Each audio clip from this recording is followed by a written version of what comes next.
ठीक है, और आगे के टॉपिक्स डील करते हैं। तो नेक्स्ट है हमारा topic objectives of accounting. Objectives, उद्देश्य। अकाउंटिंग हम क्यों करते हैं, उसका क्या उद्देश्य, हिंदी में ऑब्जेक्टिव्स का मीनिंग उद्देश्य होता है ना, ठीक है, तो उसका क्या ऑब्जेक्टिव होगा, ठीक है। तो ये सारे मैंने देखो आपके बुक्स में ना पॉइंट वाइज भी दिया हुआ है, उन पॉइंट्स को एक्सप्लेन भी किया हुआ है। वीडियोस भी देखो, एक बार बुक को भी पढ़ लेना, ठीक है, क्योंकि बुक को एकदम कॉपी कर देना पॉसिबल नहीं है किसी भी टीचर के लिए, ठीक है। तो इसलिए हम पॉइंट्स में मीनिंग समझते हैं, ठीक है। तो यहाँ पे 4 पॉइंट्स लिखा है, बहुत ज्यादा जो इंपॉर्टेंट पॉइंट्स है मैंने वही सब लिखा है, बुक तो भरा पड़ा होगा, ठीक है, आप बुक भी देख लेना, ठीक है। तो ऑब्जेक्टिव्स ऑफ अकाउंटिंग में हमारा फर्स्ट पॉइंट है to maintain systematic record. Accounting हमको हेल्प करता है एक सिस्टमैटिक वे में रिकॉर्ड रखने के लिए, ठीक है। ट्रांजैक्शंस हो रहे हैं, अब देखो आप देखो कि एक बिजनेस में डेली, अगर डेली देखें तो कितने सारे ट्रांजैक्शंस होते होंगे, ठीक है। वीकली देखें तो कितने सारे ट्रांजैक्शंस होते होंगे, अगर मंथली देखें तो कितने सारे ट्रांजैक्शंस होते होंगे, अगर ईयरली देखें तो कितने सारे ट्रांजैक्शंस होते होंगे। तो एक बिजनेस पर्सन के लिए क्या ये पॉसिबल है कि उन सारे ट्रांजैक्शंस को वो मेमोराइज करके रखे, याद करके रखे? नहीं पॉसिबल है, ठीक है। तो इसीलिए हम उन ट्रांजैक्शंस को इन अकाउंट्स रिकॉर्ड करके रखते हैं, ठीक है, कि अगर कभी ट्रांजैक्शन से रिलेटेड कुछ देखना हो, चेक करना हुआ, तो बस पलट लिया, देख लिया, हाँ ठीक है, ये ट्रांजैक्शन इस दिन हुआ था, इस डेट को हुआ था, ठीक है, इसलिए, ठीक है। तो उन ट्रांजैक्शंस को रिकॉर्ड, इस सिस्टमैटिक वे में रिकॉर्ड करने में हमारा अकाउंटिंग हमको हेल्प करता है, ठीक है। फर्स्ट पॉइंट तो ये हुआ। सेकंड आया टू कैलकुलेट प्रॉफिट और लॉस। एक बार हम उन ट्रांजैक्शंस को रिकॉर्ड कर लिए अपने बुक्स ऑफ अकाउंट्स में, तो फिर वो हमको बिजनेस में प्रॉफिट हुआ या बिजनेस में लॉस हुआ ये पता करने में हेल्प करेगा, ठीक है। वही होता है हमारा सेकेंड ऑब्जेक्टिव। फिर उसके बाद थर्ड ऑब्जेक्टिव है to know the financial position. अब देखो, प्रॉफिट एंड लॉस पता करना अलग बात होता है, फाइनेंशियल पोजीशन पता करना अलग बात होता है। कैसे? तो फाइनेंशियल पोजीशन, या फिर हम सबसे पहले बात करते हैं प्रॉफिट एंड लॉस का, ठीक है। तो ये प्रॉफिट एंड लॉस हमको कैसे पता चलेगा? इसके लिए हमको प्रॉफिट एंड लॉस अकाउंट बनाना पड़ेगा, ठीक है। शॉर्ट फॉर्म में लिखा है प्रॉफिट एंड लॉस अकाउंट बनाना पड़ेगा, ठीक है। तब हमको पता चलेगा कि बिजनेस में हमको प्रॉफिट हुआ या हमको लॉस हुआ, ठीक है। ईयर एंड पे बनाना होता है, प्रॉफिट एंड लॉस अकाउंट बनाएंगे, प्रॉफिट और लॉस पता चलेगा, ठीक है। फिर उसके बाद हमको फाइनेंशियल पोजीशन भी बताता है हमारा अकाउंटिंग। कैसे बताता है? तो फाइनेंशियल पोजीशन जानने के लिए हमको बनाना पड़ता है बैलेंस शीट, ठीक है। बैलेंस शीट बनाना होता है फाइनेंशियल पोजीशन जानने के लिए। तो क्वेश्चन ये भी पूछता है balance sheet it indicates what? तो it indicates the financial position of the business, ठीक है।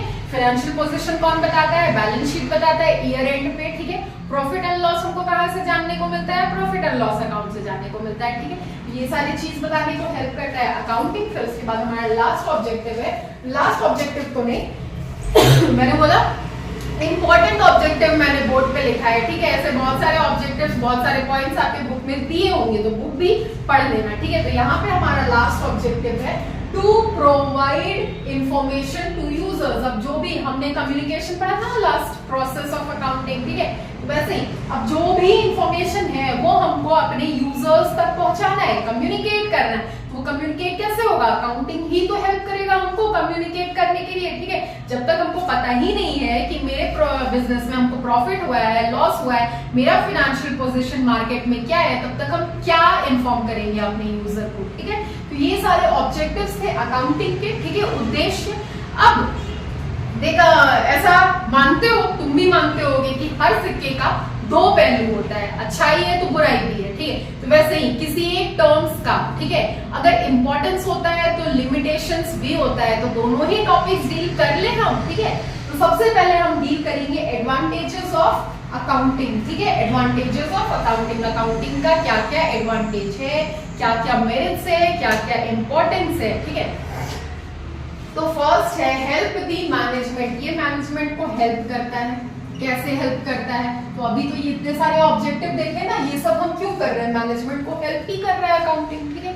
फिर उसके बाद सेकंड है help to maintain the record. Records बनाता है, रिकॉर्ड्स बनाकर रखेगा तो मैनेजमेंट को ही तो हेल्प करेगा ना। अब मैनेजमेंट को अगर रिकॉर्ड बनाकर रखे तो मैनेजमेंट को याद रखने का जरूरत नहीं है कि किस दिन क्या हुआ था, कौन से ट्रांजेक्शन में डील किया था, ठीक है। फिर उसके बाद है help to calculate profit and loss. Profit and loss calculate करने में हेल्प करता है। प्रॉफिट एंड लॉस कैसे कैलकुलेट करते हैं, तो प्रॉफिट एंड लॉस अकाउंट बनाकर हम प्रॉफिट एंड लॉस बिजनेस में क्या प्रॉफिट हुआ लॉस हुआ पता करते थे। उसके बाद है help to know the financial position. Financial position कैसे पता चलता है, तो ये हमको पता चलता है बैलेंस शीट से, जो कि बनता है 31 मार्च को एवरी ईयर। 31 मार्च को जैसे 2023 का ईयर अभी 31 मार्च 2024 को खत्म होगा। सारे बिजनेस फर्म्स ना 31 मार्च 2024 को अपना बैलेंस शीट बनाएंगे ताकि 2023 का उनका अपना बिजनेस का फाइनेंशियल पोजीशन जान सके, वो पता कर सके, ठीक है। तो ये सारा था एडवांटेज। अब मैंने बोला था हर सिक्के का दो पहलू होता है, अच्छाई होता है तो बुराई भी होता है, वैसे ही एडवांटेजेस है तो लिमिटेशंस भी होगा, ठीक है। तो लिमिटेशंस भी देखो, फर्स्ट लिमिटेशन है नॉट फुल्ली एग्जैक्ट। अब हमने ये बहुत बार हम भी बोले, आपने भी सुना, ये बोले ना कि अपने रिलेटेड अपने मतलब के ट्रांजैक्शंस को ही रिकॉर्ड करता है, नहीं मतलब है चाहे कितना भी इंपॉर्टेंट हो नहीं रिकॉर्ड करेगा, ठीक है। तो ये चीज हमको पता है क्योंकि हमको अकाउंटिंग का मतलब पता है, ठीक है। तो हम यही फॉलो करेंगे अपने बिजनेस में, ठीक है। अब हम ये फॉलो कर रहे हैं अपने बिजनेस में, तो सारे बिजनेसमैन तो यही फॉलो करते होंगे अपने बिजनेस के लिए, ठीक है। तो यही फॉलो करते होंगे वो भी अपने बिजनेस के लिए, तो उनका जो भी बैलेंस शीट वो हमको प्रोवाइड करेंगे वो देखकर एकदम हम कैसे मान लेंगे कि ये एकदम एग्जैक्ट बैलेंस शीट है, ठीक है। इसने कुछ भी इग्नोर नहीं किया, इसने अपने मतलब के लिए बैलेंस शीट नहीं बनाया है, ये मानना, यकीन करना, बिलीव करना हमारे लिए इम्पॉसिबल होगा, ठीक है। तो इसीलिए फर्स्ट लिमिटेशन होगा नॉट फुल्ली एग्जैक्ट। जो भी अकाउंटिंग इंफॉर्मेशन आपको प्रोवाइड किया जा रहा है वो पूरा एग्जैक्ट नहीं है, पूरा भरोसा, मतलब अगर ठीक है 95% भरोसे के लायक होगा लेकिन 5% तो भरोसे के लायक नहीं होगा, ठीक है। तो हम उसको कैसे फुली एग्जैक्ट मान सकते हैं, ठीक है।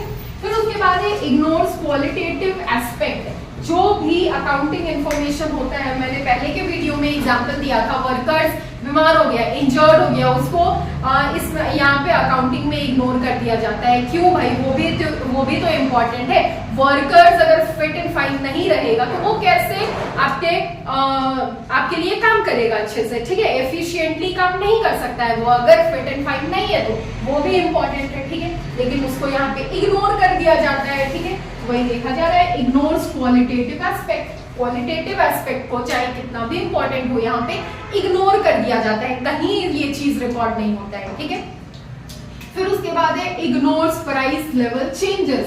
प्राइस लेवल चेंजेस मतलब जो भी प्राइसेस में उतार हो रहा है, चढ़ाव हो रहा है, उसको कंप्लीटली इग्नोर करता है। आज हम बना रहे हो तो आज के प्राइस लेवल के हिसाब से बनाएंगे, ठीक है। फिर उसके बाद है विंडो ड्रेसिंग। विंडो ड्रेसिंग का मतलब होता है कि चार्टर्ड अकाउंटेंट्स आपने सुना होगा, ठीक है। चार्टर्ड अकाउंटेंट्स क्या करते हैं, मैनिपुलेशन ही तो करते हैं बिजनेसमैन के ट्रांजैक्शंस का, प्रॉफिट्स का, लॉसेस का, बैलेंस शीट में मैनिपुलेशन ही करते हैं, कैसे टैक्स से बच सके या कम टैक्स पे करना पड़े बिजनेसमैन को, इसी चीज में वो हेल्प करते हैं। तो कहीं ना कहीं वो क्या करते हैं, मैनिपुलेट ही करते हैं, ठीक है। तो वही सब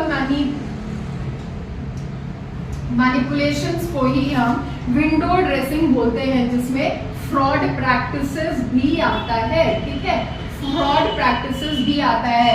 अपना टैक्स से बचने के लिए हम एक्सपेंसेस ज्यादा दिखा रहे हो, इनकम कम दिखा रहे होंगे, ठीक है। तो ये सब छेड़छाड़ जिसको हम बोल सकते हैं ट्रांजैक्शंस में या फिर अकाउंट्स में छेड़छाड़ करके एक्सपेंसेस हम खर्चा ज्यादा दिखा दिए, इनकम अपना कम दिखा दिए ताकि हम टैक्स से बच जाएं, कम टैक्स पे करना पड़े, उसको ही बोलते हैं विंडो ड्रेसिंग, ठीक है।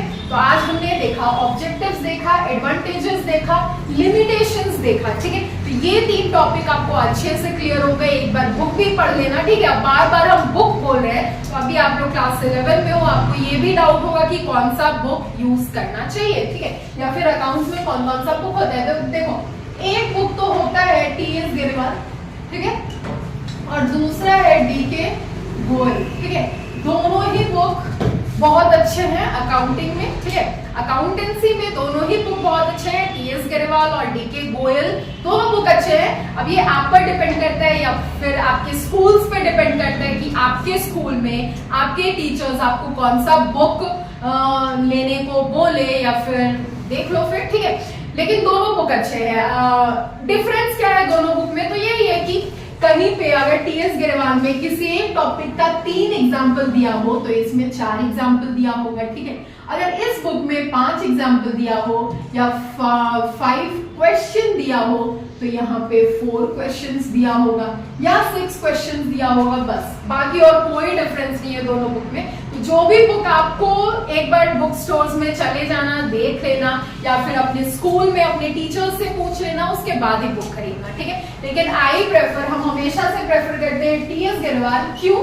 क्योंकि जब हम क्लास 11-12 में थे ना, तब हमको भी टीचर ने बोला था टीएस गिरवाल लेने को। तो 11-12 2 साल हमने टीएस गिरवाल पढ़ा, ठीक है। और अभी 3 साल से 4 साल से टीएस गिरवाल ही पढ़ा रहे हैं, तो इसलिए आई प्रेफर टीएस गिरवाल, ठीक है। आप देख लो आपके स्कूल में आपके टीचर्स आपको कौन से बुक लेने को बोल रहे हैं, उसी हिसाब से लेना, ठीक है।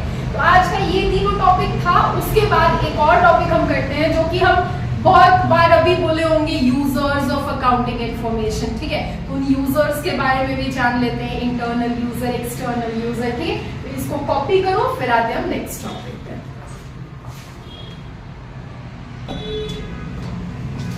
हमारा आज का लास्ट टॉपिक होगा यूजर्स ऑफ अकाउंटिंग इंफॉर्मेशन, ठीक है। अकाउंटिंग इंफॉर्मेशन नहीं लिखा है, इंफॉर्मेशन भी लिख लो, accounting information, users of accounting information, ठीक है।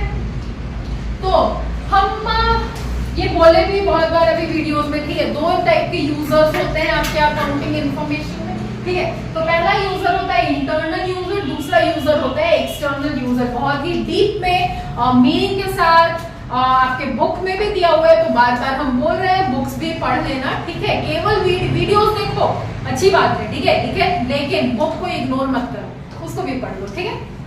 तो फर्स्ट यूजर है इंटरनल यूजर। अब यूजर्स ऑफ अकाउंटिंग इंफॉर्मेशन से क्या मतलब होता है? इसका मतलब होता है कि वो सारे लोग, ठीक है, यूजर हम उन सबको बोलते हैं जिनका लेना देना मेरे बिजनेस से है, जिसने पैसा लगाया है मेरे बिजनेस में या जो मेरे लिए काम कर रहा है, ठीक है। जो पैसा लगाया है वो भी यूजर हुआ, जो मेरे लिए काम कर रहा है वो भी यूजर हुआ, जिससे हम सामान खरीद कर ला रहे हैं वो भी मेरा यूजर हुआ, ठीक है। वो तो इन सब का हक बनता है कि बिजनेस से रिलेटेड जो भी इंफॉर्मेशन है वो उन तक पहुंचे, कम्युनिकेट हो, ठीक है। तो फिर 2 टाइप के यूजर होते हैं, इंटरनल यूजर और एक्सटर्नल यूजर, ठीक है। इंटरनल यूजर में कौन कौन से होते हैं? नाम से पता चल रहा है, जो हमारे मैनेजमेंट के लोग होंगे, इंटरनली इन्वॉल्व होंगे, ठीक है। For example owners of business, management, ठीक है। मैनेजमेंट अगर बोले तो उसमें ओनर भी आ गया, वर्कर भी आ गया, मैनेजर्स भी, सुपरवाइजर्स भी, सब कोई, ठीक है।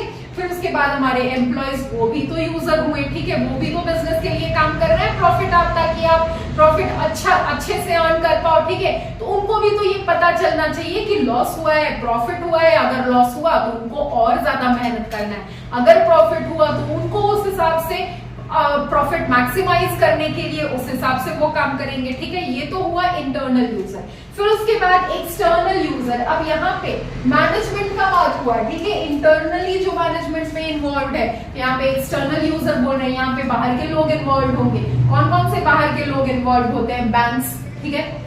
बैंक तो इन्वॉल्व होता ही है, बिजनेस कर रहे हैं हम, बैंक से हमने लोन लिया, इन्वॉल्व हुआ, वो भी यूजर हुआ, ठीक है। उसको भी पूरा हक है मेरे बिजनेस के फाइनेंशियल पोजीशन को जानने के लिए, ठीक है, ताकि हम अपना जो भी पैसा वहां से बोरो किए वो टाइम पे उसको पे कर पाएंगे नहीं कर पाएंगे, वो कैसे जानेगा? हम अगर किसी बैंक के पास लोन लेने गए बिजनेस पर्पस के लिए, तो वो पहले मेरे प्रीवियस रिकॉर्ड्स चेक करेगा, प्रीवियस फाइनेंशियल रिकॉर्ड्स चेक करेगा मेरे कंपनी का। अगर फाइनेंशियल रिकॉर्ड से वो सेटिस्फाइड हुआ, अच्छा है मेरा फाइनेंशियल रिकॉर्ड्स, फाइनेंशियल पोजीशन मेरा अच्छा है, तो हमको लेंड कर देगा पैसा, ठीक है। मेरे पे भरोसा करेगा कि हाँ हम विद इंटरेस्ट उसको with in the given time पैसा वापस कर पाएंगे, ठीक है। फिर उसके बाद एक्सटर्नल यूजर बैंक का बात किया, उसके बाद आता है हमारा गवर्नमेंट। तो गवर्नमेंट भी हमारा एक तरह का यूजर हुआ, ठीक है। क्यों? क्योंकि हम उसको टैक्स पे करते हैं, वो कहीं ना कहीं थोड़ा मोड़ा हमको सब्सिडी देता है। सब्सिडी मतलब हेल्प करता है ताकि हम स्मूथली अपना बिजनेस रिलेटेड एक्टिविटीज फंक्शन कर पाए, ठीक है। गवर्नमेंट देख ली, उसके बाद है लेंडर्स, अदर देन बैंक्स, वो सारे फाइनेंशियल इंस्टीट्यूशंस या फिर वो सारे इन्वेस्टर्स जिनसे हम पैसा बोरो करेंगे, जो हमको पैसा लेंड करेगा ताकि हम अपना बिजनेस स्मूथली फंक्शन कर पाए, वो सारे आ जाते हैं हमारे लेंडर्स में, ठीक है। तो इंटरनल यूजर हमने देख लिया, एक्सटर्नल यूजर देख लिया, ठीक है। जो यूजर्स ऑफ अकाउंटिंग इंफॉर्मेशन इसी को बोलते हैं, जिसमें हमारा इंटरनल यूजर भी आता है, एक्सटर्नल यूजर भी आता है। इंटरनल यूजर इंटरनली जो मैनेजमेंट में इन्वॉल्व रहेगा, एक्सटर्नल यूजर जो मैनेजमेंट का पार्ट में रहेगा, बाहर से, बाहर के लोग जो रहेंगे, ठीक है, जिनको मेरे बिजनेस से मतलब है, गवर्नमेंट को मतलब है, बैंक को मतलब है, लेंडर्स को मतलब है, सप्लायर्स को मतलब है, ठीक है। तो ये था हमारा आज का last topic, users of accounting information, ठीक है। अब आप लोग एक इंपॉर्टेंट बात है, देखो सिलेबस जो है दोनों ही सब्जेक्ट का, अकाउंटेंसी का, ठीक है, अकाउंटेंसी का और बिजनेस स्टडीज का, दोनों सब्जेक्ट्स का ही सिलेबस ये कोड लिख रहे हैं, ठीक है। आपका सब्जेक्ट कोड हमेशा आप याद रखना, आपके अकाउंटेंसी का सब्जेक्ट कोड होने वाला है, मतलब होगा 055 और बिजनेस स्टडीज का कोड होगा 054, ठीक है।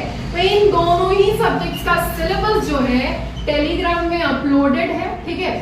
लिंक आपके डिस्क्रिप्शन बॉक्स में या कमेंट बॉक्स में होगा, आप एक बार जाकर चेक कर लेना। सिलेबस से अपडेटेड रखना खुद को बहुत जरूरी है, ठीक है, क्योंकि सीबीएसई हमेशा ऐसे करता है कि कुछ टॉपिक्स हटाता है, कोई चैप्टर्स ही कभी हटा देता है, ठीक है, या फिर ऐड कर देता है। तो आपको अपडेट रहना चाहिए, खुद को रखना चाहिए अपडेट, ठीक है। तो सिलेबस के लिए आप टेलीग्राम लिंक पे चले जाना, जो कि आपकी डिस्क्रिप्शन बॉक्स में या कमेंट बॉक्स में होगा, ठीक है। एक बार चेक कर लेना यार, बहुत टाइम क्या होता है कि डिस्क्रिप्शन बॉक्स बोल तो देते हैं लेकिन वहां पे फिर लिंक डालना भूल जाते हैं, तो इसलिए कमेंट बॉक्स में डाल देते हैं, ठीक है। तो एक बार चेक कर लेना।